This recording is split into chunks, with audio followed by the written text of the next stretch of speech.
Americanism are waking up, and they're gaining a new political consciousness, becoming politically mature.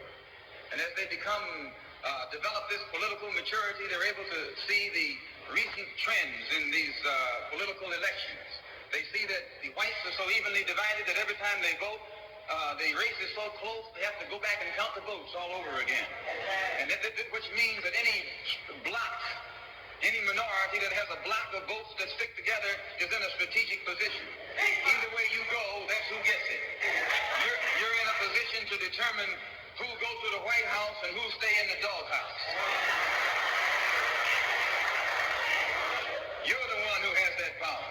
You can keep Johnson in Washington, D.C., or you can send him back to his Texas cotton patch.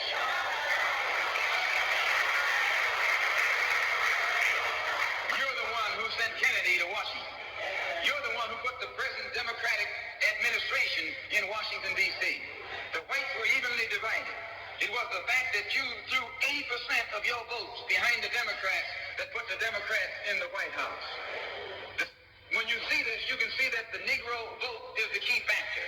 And despite the fact that you are in a position to be the determining factor, what do you get out of it? The Democrats have been in Washington, D.C. only because of the Negro vote. They've been down there 4 years. And all other legislation they wanted to bring up, they brought it up and gotten it out of the way, and now they bring up you. And now they bring up you. You put them first, and they put you last. Because you're a chump.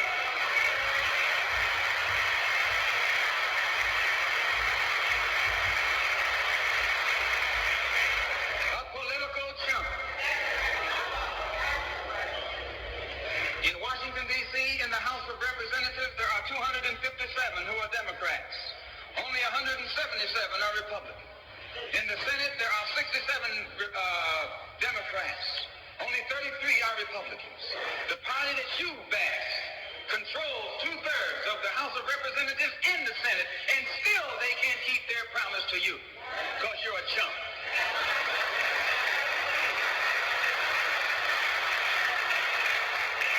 Anytime you throw your weight behind a political party that controls 2/3 of the government, and that party can't keep the promise that it made to you during election time, and you are dumb enough to walk around continuing to identify yourself with that party, you're not only a chump, but you're a traitor to your race.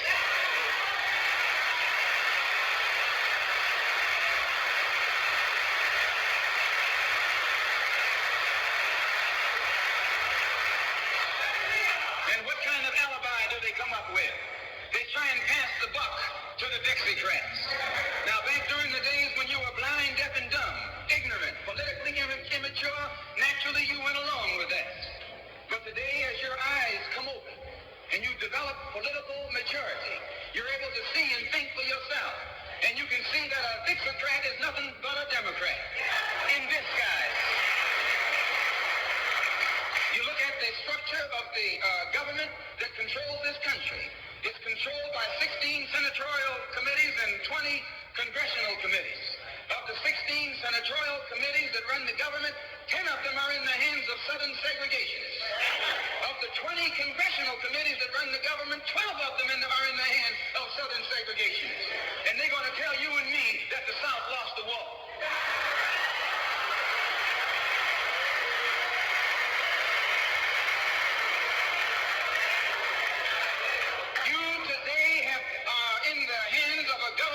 Segregationists, racists, white supremacists, who belong to the Democratic Party but disguise themselves as Dixiecrats.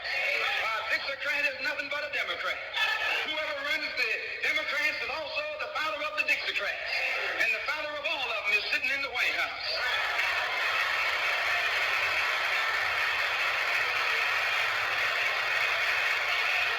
I say it again.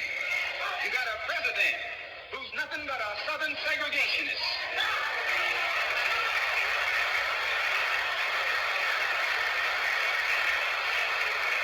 From the state of Texas,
Surprisingly, the same senators that were involved in the filibuster were from the states where there were the most Negroes.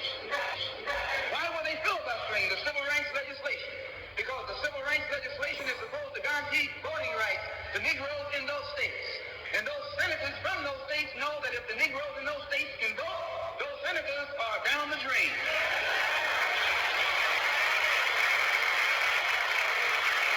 The representatives of those states go down the drain.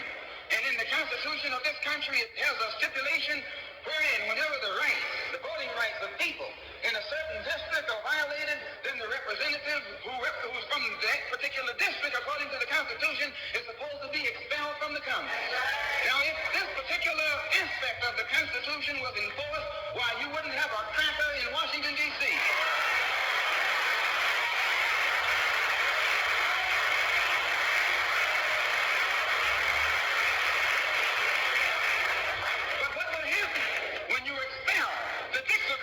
You're expelling the Democrat.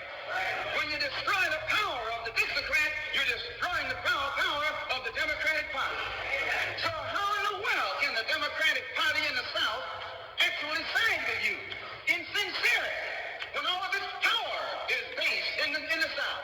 These Northern Democrats are in cahoots with the Southern Democrats.